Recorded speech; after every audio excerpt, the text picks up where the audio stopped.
Welcome to Senior Living Visionaries, a podcast for senior living leaders who are looking to stay ahead of the curve in the industry. On this show, we feature leaders and innovators in senior living who are pushing the boundaries and creating new, effective services and solutions. And now, let's settle in as host Jennifer Drago connects us with today's guests. Well, hello and welcome to Senior Living Visionaries, broadcasting live from the Phoenix Business Radio X studio right here in Phoenix, Arizona. And we showcase the leaders and innovators in the field who are shaping the future of senior living. And today is no exception. I'm your host, Jennifer Drago, fresh off vacation. And apparently I haven't let my mouth know that it's time to come back from vacation. I'm a strategy consultant and CEO of Peak to Profit Consulting, where we help senior living organizations with their strategic and business planning. And today's guest is Denise Boudreau. I'm so happy to welcome her here. She's the president of Drive, and Drive is an organization that helps healthcare and senior living organizations measure and improve their culture, resulting in improved recruitment and retention. Denise is a former nursing home and assisted living administrator, as well as a volunteer serving on numerous state and national boards. She received her bachelor's in gerontology from the University of Scranton and her master's in health administration from Cornell University, where she currently works as a student mentor. Important work. She's proud to share that she started off her career as a dietary aide and nursing assistant. So, you know, culture from the ground up, it sounds like, and I'm so excited to welcome you here. Welcome, Denise. Thanks so much. I'm excited to be here. Yeah. And tell us a little bit more about your organization and what you do. Yeah. So we help take what is really this sort of, I call it woo-woo, or this esoteric topic of culture, and really bring data to it. So oftentimes people will say, I have a great culture, or my culture's not so good, it needs some help. And if you ask, how do you know that? People often say, I can feel it in my gut, or I just know it in my bones. And you think about how important culture is. It drives occupancy and turnover and revenue, literally every single outcome in an organization. And we're using our gut to figure out if it's working or not working. You'd never roll into a owner's meeting or a board meeting and say, we had a great financial quarter. I could feel it in my gut. I didn't look at any numbers. I didn't look at any data. I just know it, right? That would not ever fly. That's important. That's important. So I love the idea that we can measure culture, and we're going to talk about that a little bit more, but explain your definition of culture as it pertains to senior living. And I know it's really important from the recruitment and retention of employees, but I imagine it also affects our residents, the way that we're viewed in the community. So tell me more about how you define culture. Yeah. So culture from the staff side is how we work around here. And, from the resident side, it would be how we live. And there's culture everywhere in your life. There's a culture at, your college that you went to. There's a culture at the place of worship you might go to. In your neighborhood, right? There's culture and microcultures everywhere. And the workplace or living place or the place where people are getting services is no different. And it's basically just the attitudes, behaviors, or the customs that are shaping the decisions. I was not in Tahiti and my mouth is still on vacation. But it shapes the decisions of everybody. So the people working in the organization and the people living there, how we interact with each other, what we do or don't do, is all being shaped by the culture. Okay, perfect. That is a great definition. So knowing that senior living providers right now are experiencing significant staffing shortages, it seems like the perfect time to work on culture. However, when you're short-staffed, sometimes it's hard to devote time to important things because you're so strapped for time, right? Yeah. So what would you say to a senior living CEO that says, I don't have time to work on culture? Yeah, you're working on culture. So you're working on it. You're filling open positions. You're dealing with customers. Maybe it's residents, families, whatever, clients, whatever you call the people that you are serving and supporting and caring for. You're dealing with their complaints. You're probably dealing with financial issues because you're spending so much money on turnover or an agency, or maybe lack of occupancy because of the experience people are having there. So you're spending time on it. Mm-hmm. It's whether it's intentional or not. And, you can't not have a culture. There's a culture in your organization and you are intentionally shaping it, or somebody else is shaping it. And that might be, it's in good hands, and lots of times it's not in good hands. And people are creating cultures where it's harder to recruit because people see what's happening there and don't want to be part of it. People might come to work for you and leave very quickly. I hear a lot of that lately, more so than ever. Or people might say, this is not the place for me. I don't want to work here. Right? That's all culture at work. So you intentionally shape it, or you respond to the fact that you're not intentionally shaping it. So it's always the right time to work on culture, it sounds like. Yeah. It's like, what's the best time to plant a tree, right? That saying, yesterday, last week, or if not today, right? Yeah. You can start. People sometimes think about culture and it feels like just so overwhelming. It's boiling the ocean kind of feeling. And it doesn't have to be this huge, and it shouldn't be this huge pendulum shift. It can be small, intentional changes, or maybe things that you're doing that you just need to do a little bit more of each day. And those behaviors are adding up to your overall culture. Culture is not that huge once a year party, or people have said, we have a great culture, we raffle a car off to staff. That's not culture. Right? It's not a foosball table in the break room. It's these small little behaviors that people are noticing and modeling themselves after that are adding up to the culture. I'm glad you said that, because I do believe that for many executives, and again, executives in a senior living organization or in healthcare, I know you work in healthcare too, those are really hard jobs, and lots of things flying at you, especially when you're trying to deal with a customer culture. Yeah.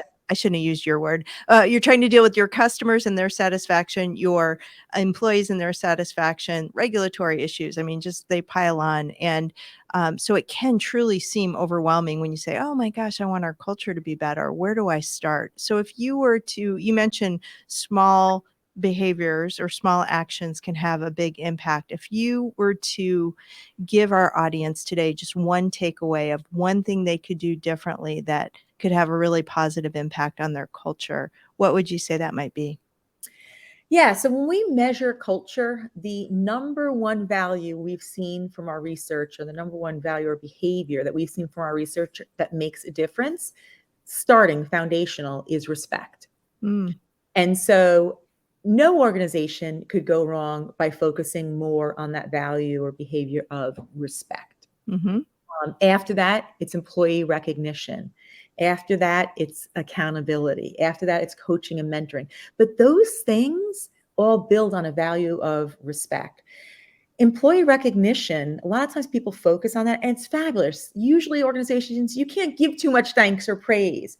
But if you don't feel respect, it's like, Jennifer, you don't think I respected you, and then I come over and tell you how fabulous you are, it seems pretty fake, and it doesn't really feel genuine, right? And it doesn't really mean much to you.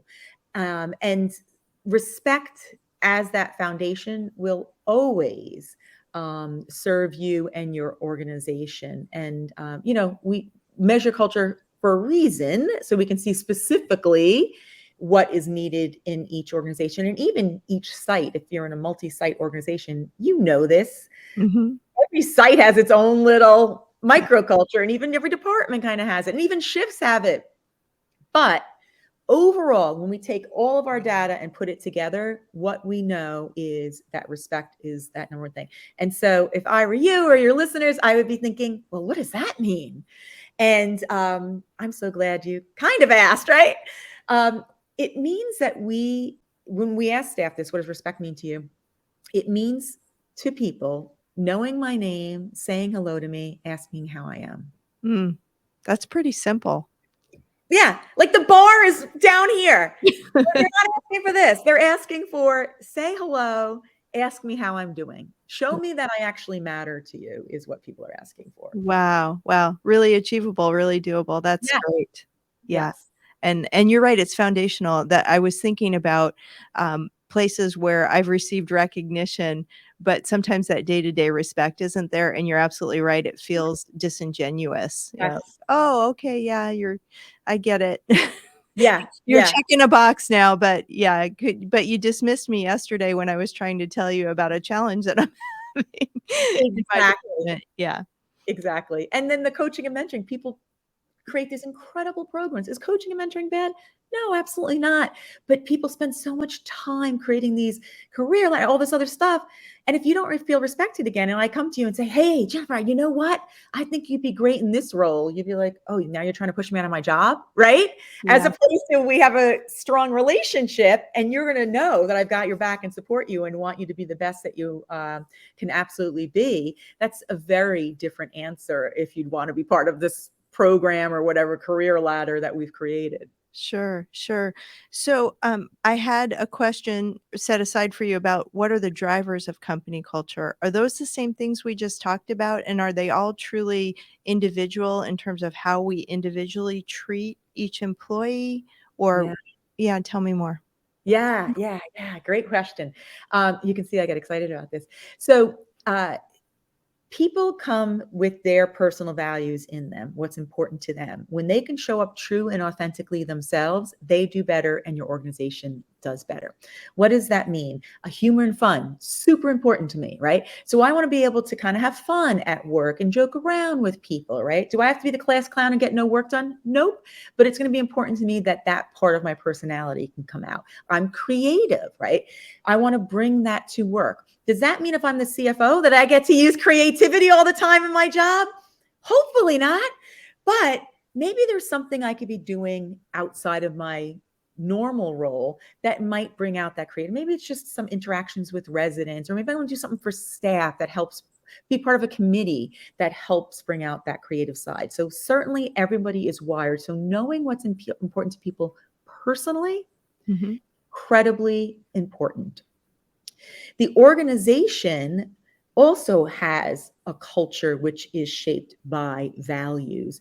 So there's what's happening day to day. And I always like to think about it, it's, sort of the what's happening at 3:00 in the morning when a nursing assistant is walking into a resident's apartment or a resident's room, when people are interacting with each other and there's no supervisor or boss, quote unquote, around, right? That's what culture is. And so are those values and behaviors that are being lived things that are supporting what we want for outcomes, or are the things that are working against us? Is it blame and bullying and gossip? And sometimes those things show up when we measure culture. Lots of times we see blame and bullying on the list of current culture values. People also tell us what they want, which is, I always consider the magic question, what they want out of their culture. And I love looking at that list. You know what the number one value that people want? And the question, by the way, is if we were performing at our best as an organization, what are the values or behaviors that you'd want to see? And people pick from this list. They pick 10 things. You know what the number one answer is on that desired culture? What is it?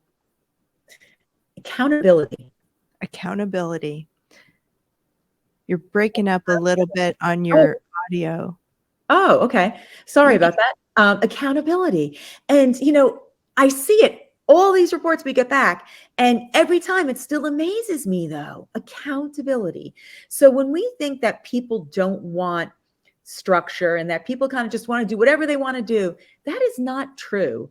People, when they think about the best organization, they think about a high accountable organization. And that doesn't mean, okay, go fire everybody now and go write everybody up. It means personal accountability. How can I own my job? How can I help you as my coworker be more accountable, and you help me because we've got each other's backs? We're not blaming and bullying. We're helping each other be the best we can possibly be. And because of that all, all of that support, that accountability, our organization is being the best that can possibly be. So there's lots of sort of factors that come into culture, but there are themes that we see across the board for organizations in senior living and aging services and healthcare. Yes, I love that you shared with us kind of the number one value that organizations aspire to be in your survey or aspire to have, and that is accountability, because I talk a lot about accountability in some of the work that I do too. When an employee works in an organization or a department where accountability isn't important or isn't enforced, and they're working really hard to do their job, and the person next to them isn't, that is so demoralizing. Yes. And so it does not inspire No. people to want to stay and to continue to do a good job. So and that's just one aspect of it, right? We need accountable leaders who walk the talk and do what we ask them to do to, help clear. Sometimes a leader's job is clearing the obstacles out of the way, right? And helping me manage this challenge that I'm dealing with. And if our leaders don't follow through, same thing, just really challenging from an employee standpoint. So Yeah. I love that theme. I think it's so important. Yes. And it goes back to the not having time piece, right? So would you ever say, our occupancy is at 50%. You know what? We just really don't have time to talk to people to help them move in here, right? That's just, oh yeah, we're, 50% over budget this month. Yeah, we just don't really have a time to look at those numbers and make sure we're in budget. But somehow culture, which both drives occupancy and revenue and expense, all of it, we get to say we don't have time. So the organizations that we see do the best with culture are those organizations that have high accountability, where the leader has said, the CEO or the owner, whomever has said, my expectation is that we actually ask people to commit 10 minutes a day. That's literally it, 10 minutes a day. My expectation is that you are going to do these 10-minute a day tasks or assignment. And sometimes they take no extra time. So when you're walking around and talking to people, asking a certain question or whatever it might be, they take no extra time because you're walking around anyway and talking to people, hopefully. But that accountability, to your point, for leaders as well, to culture. And what they find in the end is, my gosh, my life's better as a leader because of this. Yeah. I'm, less putting out fires and more doing the work I've always wanted to do. Right. So it's a win-win overall, but it's hard for people to see that, especially in the beginning. But it was true for me when I was an administrator. When I focused on culture, I lived this stuff. When I focused on culture, my job became so much more rewarding because I was doing what I got into the field to do, which is to help and support people and not running around like a chicken with my head cut off all the time. And so, and even though my last role as an administrator was 12 years ago, so people say it was different. It was different, but turnover was still, over 100% in that setting. We didn't lose a nursing assistant voluntarily in almost 3 years. Wow. Can you imagine? Wow. That's amazing. Voluntarily for almost 3 years. And then therefore, you're able to do so many things that you want to work on rather than that just kind of chugging along on the hamster wheel. Right. If nothing else, right, retention is a time suck and a money suck, right? We know that. So if we can improve retention alone, it's worth the 10 minutes a day to focus on culture, right? Yes, it is. Yeah. I love that you're breaking down for us how simple it can be to really improve our culture. And you've already shared with us that your company helps organizations measure their culture. Mm-hmm. Is that, I'm sure we've all I've never been in an organization that has tried to measure culture. So I want to learn more about that. But tell me how that is different also from measuring employee satisfaction. Yeah, that's a great question. So culture is driving satisfaction and driving even employee engagement. So a lot of places are measuring employee engagement. Employee engagement is how we feel about how things work around here. Culture is actually how we work around here, or even we do it sometimes with residents too, how we live, right? Mm-hmm. And so it's not just my boss seems to care about me as a person. No, they don't seem to care about me as a person. It's There's job insecurity here. There's confusion. There's blame. And now we have an insight into why I don't think my supervisor seems to care about me as a person. So it's driving employee engagement. It's driving all those outcomes. And like you, I had not heard about measuring culture. I guess it was probably, I don't know, 6, 7 years ago now. You mentioned I do a lot of work with Cornell, and I was up there presenting, and someone was presenting before me on measuring culture. And I thought, I've never heard of this. Like, I want to attend this. And she works with high-end hotels. Actually, she works with us now. But she works with high-end hotels, Ritz, Four Seasons, and so forth. And when they were struggling with occupancy at the hotels, the first thing she would do is measure the culture of the staff. Mm-hmm. And so I thought, I have got to bring this to our field. And interestingly, 3 questions. What are your top 10 personal values? And I shared a little bit about that. When you show up authentically you at work, you do better, organization does better. Thing that's really neat about this too, though, are people are changing their job ads. We have a woman that increased she's a director of HR. She increased her applicant pool by over 1,200%. I did the math like 10 different times, 1,200%. Wow. By taking her Indeed ad and writing it to how people were wired in her organization. So she looked at those personal values and wrote an ad to them and spoke. So people are reading this ad and saying, that's me. I belong working there. What a great idea. Isn't that great cool? strategy. I know. And I said, like the perfect thing to kind of think about with that is, I love everybody in our field, but sometimes I read these ads and I just want to cry, because you can take one name out and put another organization's name in, and it's the same ad. Mm-hmm. But, if you are selling a Ferrari and you're selling a minivan, you could, in essence, say they're both vehicles, right? They're both getting you from point A to point B, but a Ferrari ad is written very different from a minivan ad. And neither one is right or wrong. They're just going after a different audience. Mm-hmm. And so it's the same thing with our job ads, right? Are we writing in a way? So if I read an ad that was kind of fun and I'd be like, oh, that's the place for me, right? They get me.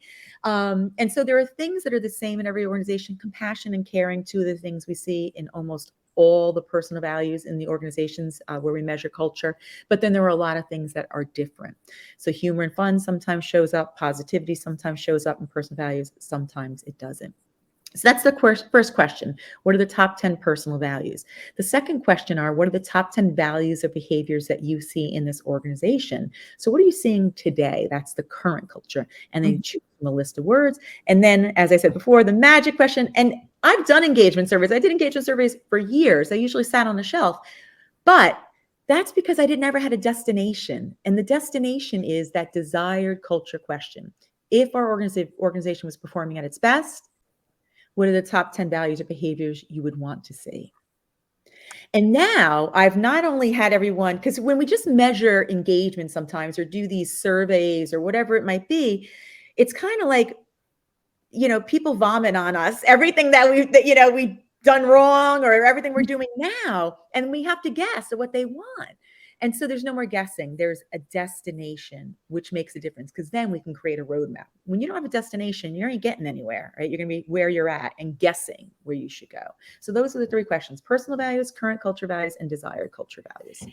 And once you do desired culture and you know where you're headed, and I'm sure you then work with the organization on, okay, what does this look like? What do we do to get there? Yeah. Do you go back and measure a year later to say, are we better? Yes. Because you want to know the things you were doing are making a difference. And actually, the cool thing about this tool too is recently, a few years ago, they added a diversity, equity, and inclusion values in there. They're just mixed in with all the other words. Mm-hmm. But you can see sometimes organizations' unconscious bias shows up. Sometimes retaliation shows up. So you can even get a measure on those diversity, equity, and inclusion initiatives that so many organizations are working on right now. So we go back a year later and you're able to see, okay, we brought down the confusion. We brought up the accountability, right? So we know we're going on the right track. And then we see what that current priority is. The nice thing about this tool too is, once again, culture feels like this boiling of the ocean. But when you have that data, you can clearly look at it and it becomes so apparent the 3 or 4 top things that you need to work on, so you could pick one of those from that. So if we're going to focus on accountability first, or maybe we're going to focus on our leadership development around certain topics, it becomes very clear what we can focus on instead of taking on a lot of things and getting nothing done. And we see by measuring it a year later, are we making a difference? Are we moving a needle? And the organizations that are actually committing to do this work, they are moving the needle. They're saying, I'm better off committing a few minutes a day to something positive, and that's usually fun and interesting and feels good, than I am to just constantly putting out fires and being in this sort of rat race that people find themselves tied into. Perfect. My final question for you is, and we've talked about it in kind of abstract terms. So we know that culture drives retention, our ability to recruit and retain, I should say. It can drive occupancy, our resident satisfaction, our staff engagements, all the things we've talked about. I feel in my gut that culture increases financial performance of an organization, but is there any research that bears that out that shows that that's true? Yeah, so we actually have a white paper on our website that this is fascinating. It is a multi-site organization, and we measured their culture at all their different sites. And the occupancy, the VP of sales and marketing was in the room. We were giving them the results, and we would say, this site's got a really strong culture. And she said, oh, they're always full too. And then these guys are kind of struggling a little bit more. Yeah, they struggle with their occupancy and census too. And then sort of as we went along, it was like, wait a minute. And so we gave it to a researcher who looked at it. And what we found was this is the same organization. So when you think about intentionality around culture, this is why it's so important that everyone's not just doing their own thing, that we're being intentional about it. The occupancy in the struggling sites was 66% on average. The occupancy at the thriving cultures at those sites, the average was 94%. Wow. 60% Wow. and 94%. We know turnover, right? So labor is our biggest cost. We know turnover is 38% lower. Strong cultures compared to weak cultures, 38% lower turnover. And I always tell people, if you have 38% lower turnover, guess what you get? You get 38% less positions to fill too, right? So now you've just improved your recruitment by 38%. And that's got real numbers to it. You know, it's certainly filling those open positions. I find there's a huge cost, and sometimes people don't think about this, leaders running around to fill those open positions. Leaders that you're paying a lot of money to, doing jobs of people that make a very different salary. And is it great to pop in once in a while and help and assist? Absolutely. But to be paying somebody the salary that they should be making and not focusing on what they should be doing, right, is a complete waste of money. So it's money out the window in so many different ways. Productivity, we've tied through research the amount of I call it energy in the organization, the limiting values and behaviors in the organization. Whatever that percentage of limiting behaviors in the organization, whatever that percentage is, that has also been researched and studied to show that that is also the amount of unproductive time in an organization. So if we have 20% limiting values in an organization, we have 20% unproductive time. Do you know what that means? That means if your labor budget is, $10 million, 20% of that $2 million is unproductive time. And add to it the turnover cost, right? That's totally separate. Right. And that's because there's confusion. I don't know what I'm doing. And so I'm redoing work, or I'm making mistakes, or I'm not talking to you because I know you blame me for stuff. So I don't tell you something that I should tell you that might help have a better outcome for someone, right? So it's a lot of time wasted when we don't have strong, thriving cultures. And that accountability is missing too. Which all adds up to dollars at the end. So you take occupancy, you take turnover, you take the ability to recruit. Even safety is related to this. Right? Literally every single outcome. Revenue has been, for years, decades, they've shown revenue tied directly to culture. And all of these outcomes, depending on, am I being intentional, or am I saying, I don't have time for that, right? Yeah. I don't have the time to invest in that. So I'm a strategist. I've been chief strategy officer of organizations and in the strategy world for years. And there's this saying out there that culture eats strategy for breakfast. And I believe it. But tell me how you think a good culture helps your strategy. I think culture and strategy can sit down and have breakfast together. Oh, that's a nice way to say it. I'm going to start quoting you. Well, don't quote me. I read it in a book. But Okay. yes. Right. But I read that and I was like, it's so true, because people kind of go back and forth, right? Which was more important. But, if you look at your strategic plan, there is nothing on there. I can absolutely 100% guarantee it. There's nothing on there that does not take a strong culture to accomplish. There's nothing on there that won't happen easier, faster, with less mistakes, with better outcomes, with a strong culture, right? Everything takes culture in order to happen, whatever is on that plan, whether we're opening up a new campus, we're doing a new service line, whatever, right? It takes culture to accomplish that, or it's going to be culture that kind of puts the nail in the coffin. We know from lots of research that acquisitions and mergers, with so many places you're going through right now, you probably see a lot of that in your work. The number one reason they don't work? Culture. Yes. And so we have a tool that compares them, but people guess at it. Yeah. They use their gut when they can actually measure it. Yes. So. Yeah. We've got a really cool tool that actually shows you, here's where the cultures will match. Here's going to be the problems, that the red flags, so you can get ahead of it. And awesome. Yeah. So awesome. Yeah. I just came back from Leading Age California.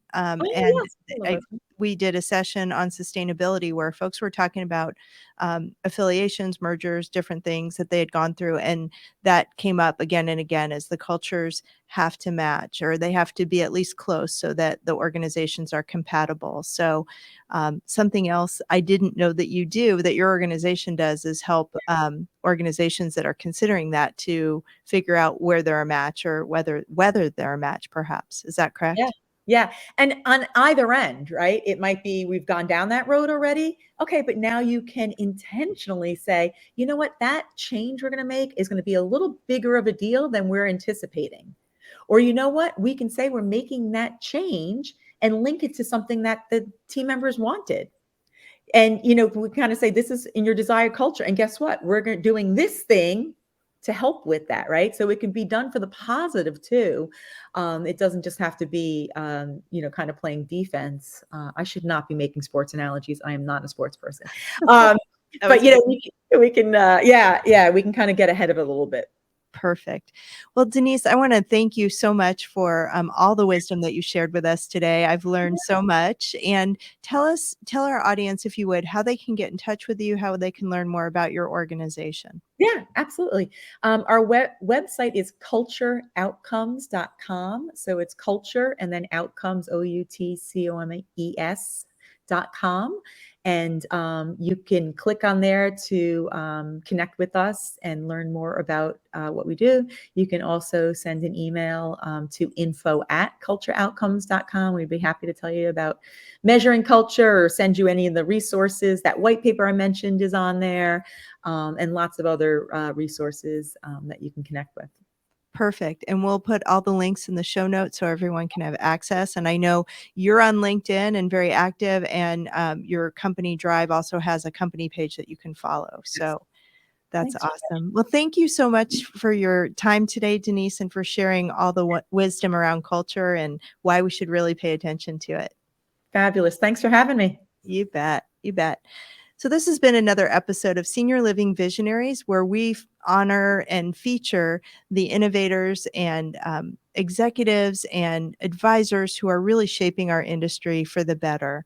I hope you'll join us for future episodes, and you can also subscribe to be on the list to receive information about new episodes as they become available at seniorlivingvisionaries.com, or subscribe on your favorite podcast platform. Thanks so much. I'm Jennifer Drago, and I'll see you next time. You've been listening to the Senior Living Visionaries podcast and radio show, where we showcase the leaders and innovators in the industry who are pushing the boundaries and setting the stage for the future in senior living and services.